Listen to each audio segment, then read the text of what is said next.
శ్రీమతే రామానుజాయ నమః. నేటి మంచి మాటలో అంతా రామేచ్ఛ అదేంటో ఒక చిన్న కథ ద్వారా తెలుసుకుందాం. ఒక ఊరిలో బట్టలు నేసే వ్యక్తి ఉండేవాడు. రామునిపై అతడి భక్తిని చూసి ఆ ఊరి వారంతా అతన్ని చాలా గౌరవించేవారు. అతడు ఎప్పుడూ సత్యాన్నే పలికేవాడు. ఎంతటి ఆపదలో చిక్కుకున్నా చివరికి ప్రాణానికి ముప్పు వచ్చినా సత్యాన్ని విడిచిపెట్టేవాడు కాదు. తాను నేసిన బట్టలను అమ్మడానికి సంతకు తీసుకెళ్లేవాడు. కొనడానికి వచ్చిన వారు ఖరీదు అడిగితే రామేచ్ఛ వల్ల నూలు ఖరీదు ₹1, రామేచ్ఛ వల్ల నేత కూలి పావలా, రామేచ్ఛ వల్ల లాభం బేడ, రామేచ్ఛ వల్ల ఇప్పుడు బట్ట ఖరీదు ₹1 6 అని చెప్పేవాడు. అతడు చెప్పే మాటలు సత్యాలని ఇక బేరం చెయ్యకుండానే బట్టలు కొనుక్కొని వెళ్ళేవారు. ఆ వ్యక్తి ఎల్లప్పుడూ రామునిపై పూర్తిగా ఆధారపడి తరచూ రాత్రంతా రామనామాన్ని జపిస్తూ రాముణ్ణే ధ్యానిస్తూ కాలం గడిపేవాడు. అలా అతడొక నాటి రాత్రి ఇంటి అరుగుపై ఒంటరిగా కూర్చున్నాడు.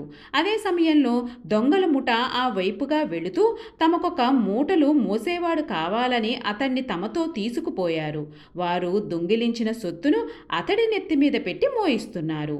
ఇంతలో పోలీసులు వారిని వెంబడించారు. ఆ దొంగలంతా పారిపోయారు. కానీ ఆ బట్టలు నేసే వ్యక్తి పట్టుబడ్డాడు. పోలీసులు అతన్ని చెరసాలలో పెట్టారు. విచారణకై మరుసటి రోజు న్యాయాధికారి ఎదుట హాజరుపరిచారు. ఊరి ప్రజలంతా వచ్చి అతడికి అండగా నిలబడ్డారు. న్యాయాధికారి అసలు జరిగిందేమిటో చెప్పమని అతన్ని అడిగారు. ఆ బట్టలు నేసే వ్యక్తి న్యాయాధికారితో ఇలా అన్నాడు: అయ్యా, రామేచ్ఛ వల్ల నేను బయట కూర్చున్నాను.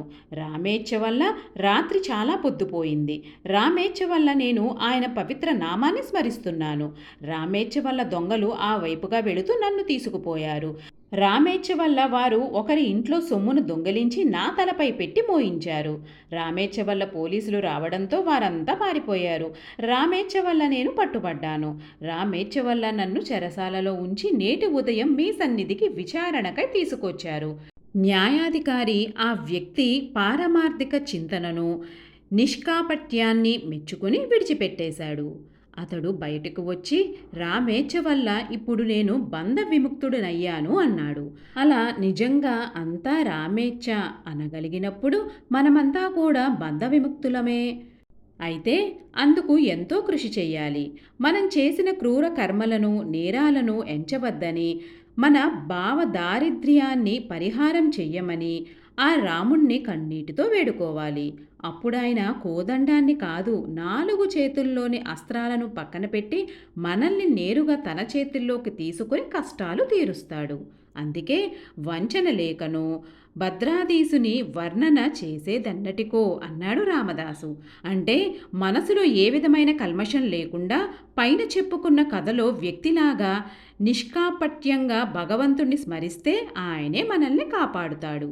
న్యాయాధికారి ఆ వ్యక్తిని విడిచిపెట్టినట్లు రాముడు మనల్ని బంధ విముక్తులను చేస్తాడు. జై శ్రీరామ్.